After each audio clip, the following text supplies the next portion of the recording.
Hi mga ka-I cook today. Nagawa po tayo ng homemade siomai wrapper. We have 1/3 cup of flour.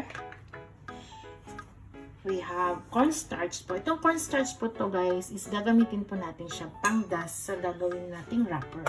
And then 1/2 cup of water. And then haluin lang po natin siya. Dapat hindi po siya basa. Yung katamtaman lang siya. So, ito po, medyo dry pa siya konti. Let's put another. Ito po siya. Lagyan po natin ng konting tubig kasi medyo dry. Pero, siguro din po natin na huwag masyadong basa. Kasi pag basang-basa po siya, hindi po siya mag-form. So, simple lang po yan. Wrapper, all-purpose flour, plain water. And then, mix lang natin siya ng ganyan. So, pag dry na po siya lahat, then, yan, okay na to guys. Lagyan po natin dito. Ano lang po natin siya. Masahin lang natin. Ano ba yung dish na masa? No, press like this. Then, siguro din lang po natin na wag po siyang basa para ma-achieve natin yung yung hinahanap natin consistency. So, okay na po to. Kailangan po natin ng cornstarch and then additional flour para pang natin. Then, here you go.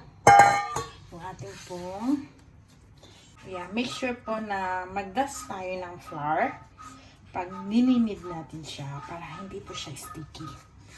Very simple lang yung ating siomai wrapper or molo po. Alam mo yun, ngayong panahon na to, matututo po talaga tayo na gumawa ng mga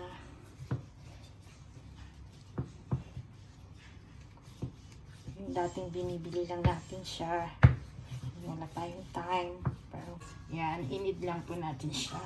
You don't need to rice po to, hindi na po siya. Need lang para flour para ma-achieve mo. Then, roll. Roll po natin.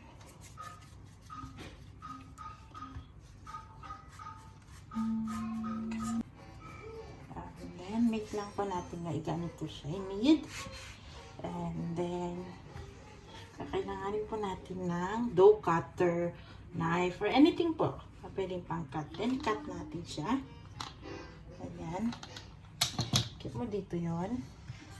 And then, kailangan po natin siyang ganito yung roll. Para pag nag-cut po tayo, ano na po natin yung sukat. Okay lang po yan kalalaki yung ating siomai. Depende po kung anong size na gusto nyo. Pwede po siyang square, circle, kung ano po yung feel nyo na na size and shapes para po hindi siya manikit kasi fresh po to na then shape mo siya ng ganyan, ganito siya shape ang ating dough flour and then atin na po siyang i-flatten. Dapat po manipis lang po siya ha. Huwag po siyang makapal para ma-achieve po natin yung hinahanap nating siomai wrapper. Ayan. Medyo maano po itong aking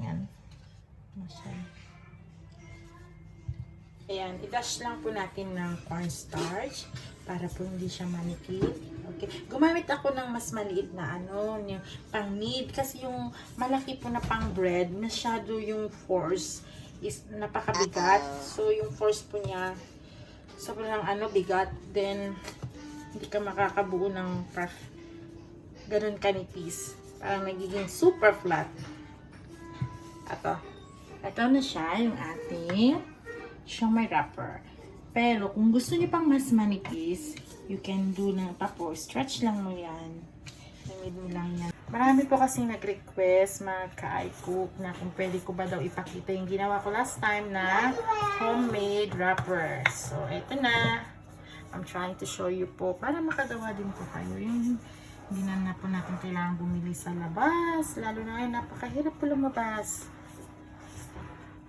Kasi nagagawa lang naman natin to ngayon kasi may time po tayo. Nandito lang tayo sa bahay. Work from home. But if normal days, we don't have time po to make this. Kasi parang bili ka na lang. Mas mabilis, di ba? Pero syempre, dahil quarantine, we will make our time productive. Yung para hindi ka po mabored. Na while staying at home, you're doing something good, na nadi-discover mo yung talent. Yan, alam mo, ito siya. Yan, same procedure lang po yung ating gagawin hanggang matapos na po yung ating siomai wrapper. Then, dash po ng ginagamitan po natin siya ng cornstarch para po hindi po siya maniklit. So, ito na po yung ating siomai wrapper, homemade siomai wrapper. So, ayan, masarap po yan. And then, I will show you po yung sinabi ko kanina. Kung gusto nyo po ng ibang shape, here we can make. Ito, nagawa ko na to kanina. Then, kung gusto mo dito ng ng square, like yung the others, ano mo lang siya. Square mo lang po. Pag magaling tayong ng size, you can do like that lang po. Then, yan. Square. Perfect ba ang aking square? Gagamitan pa ba natin? Yan.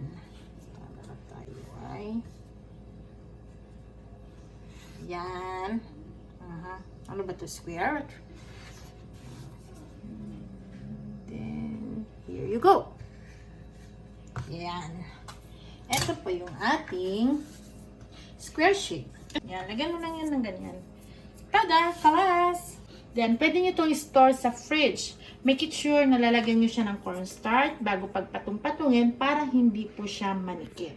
Yan po yung tips natin. So, you can make square, as I said earlier, and then circle. Then, here you go. Then, papakita po namin sa inyo yung wrap namin po siya na, yung meatballs na ginawa namin the other day.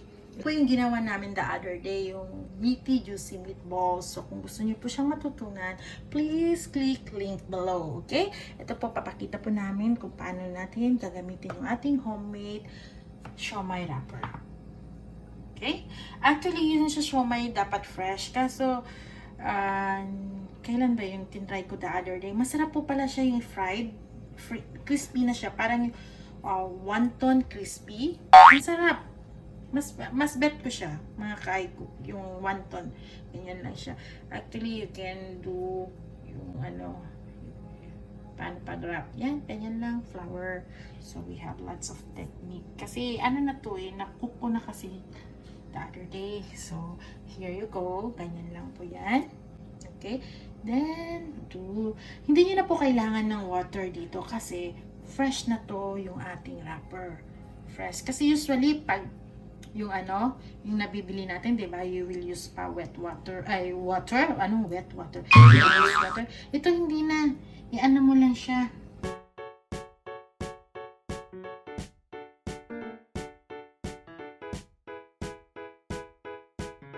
So, see you po sa aming susunod na cooking challenge. So, abangan nyo po. Ita-challenge po namin yung mga friends po namin kung ano po yung mga recipe na natutunan nila during this quarantine time. Okay? So, yun guys. 2020 is not a bad year. It's a very challenging year kasi marami tayong natututunan na hindi natin alam na kaya pala natin gawin. So, till next time mga ka-iCook. See you! Bye!